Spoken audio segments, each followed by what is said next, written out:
This is the story of one man, a box of tiny parts, and a lot of patience.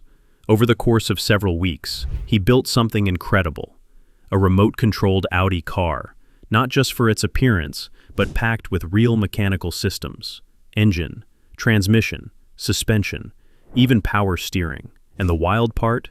It all works.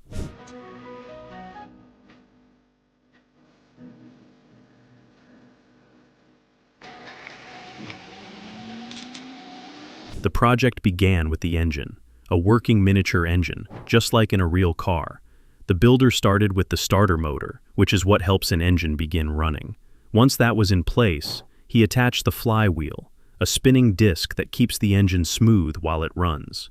Then he connected the starter to the flywheel, making the crankshaft rotate. The crankshaft is the part that turns the up and down movement into rotation, essential for making the wheels spin later. To control how power moves from the engine to the wheels, he added a pressure plate and a custom clutch disc. The pressure plate helps the engine connect or disconnect from the transmission. The clutch disc transfers the power, or torque, without slipping. With the pressure plate and disc in place, the clutch assembly was locked down. A release bearing was also added. This tiny part makes sure the clutch works properly when the driver wants to switch gears. Once the engine was ready, the focus moved to the transmission.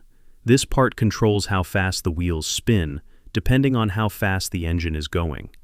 Each gear was ground smooth to fit perfectly. Rough gears create noise, waste power, and wear down faster. These ones were polished and carefully shaped so they'd fit together like puzzle pieces. Then, the gears were installed one by one onto the main shaft. They had to be placed exactly right, with support bearings holding them steady. Bearings are small rings that reduce friction, so the parts can spin freely.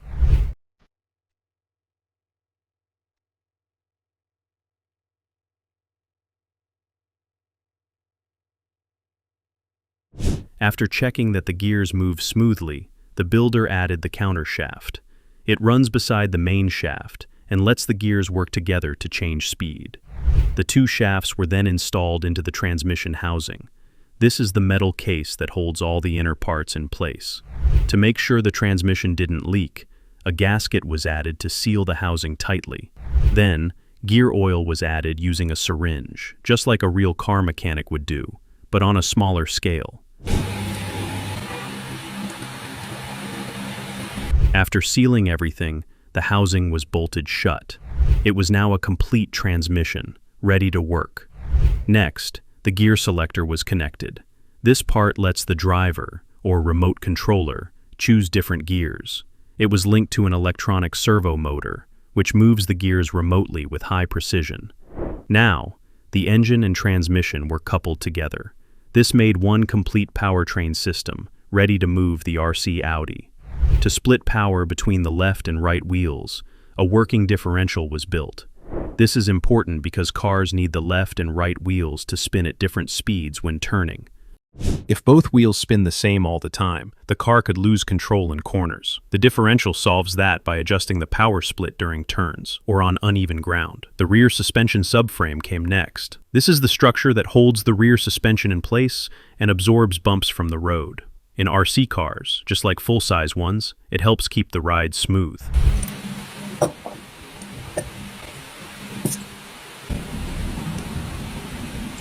Then, he attached the wheel hub and knuckle. These parts hold the wheels and allow them to turn and spin freely. Control arms were installed to connect the suspension to the main body of the car. Together, these parts allow the car to move over bumpy surfaces while staying balanced. Every part was tested to make sure it worked exactly as it should.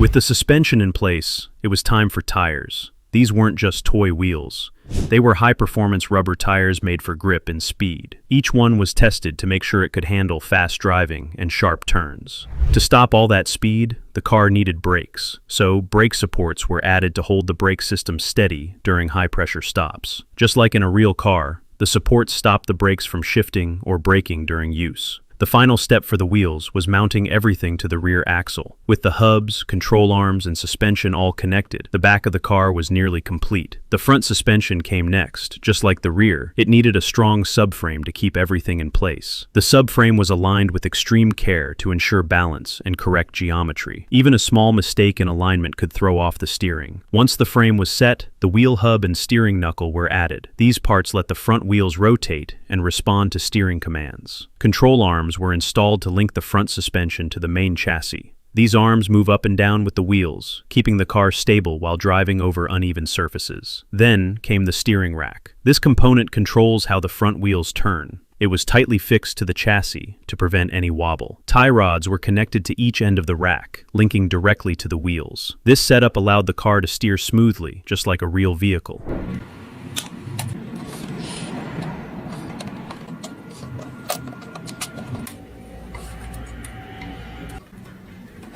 To make the steering easier to handle, the builder added an electric power steering system. This helps the car turn more easily, especially at high speeds or in tight corners. Before painting, all parts of the RC Audi were thoroughly cleaned. Dust, oil, and grease were wiped away so the paint would stick properly. A layer of primer was applied first to create a smooth surface. Then the car body was spray painted with even strokes, giving it a clean and polished look.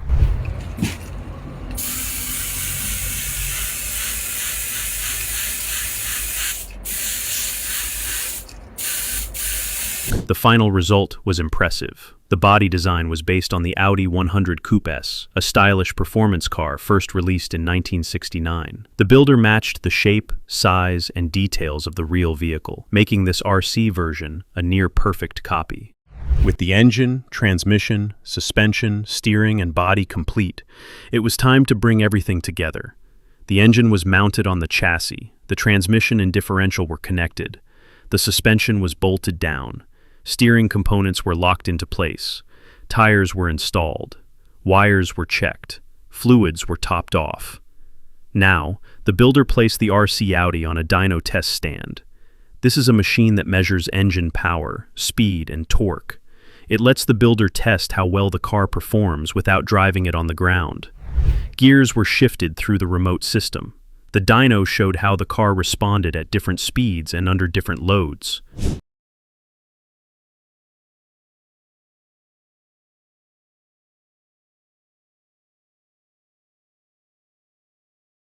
Everything worked. The gears changed smoothly, the engine ran cleanly, the brakes reacted fast, the steering turned with precision.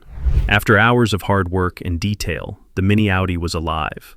Spending $7,000 to build a tiny car might seem like a lot, but for this builder, it was worth every penny.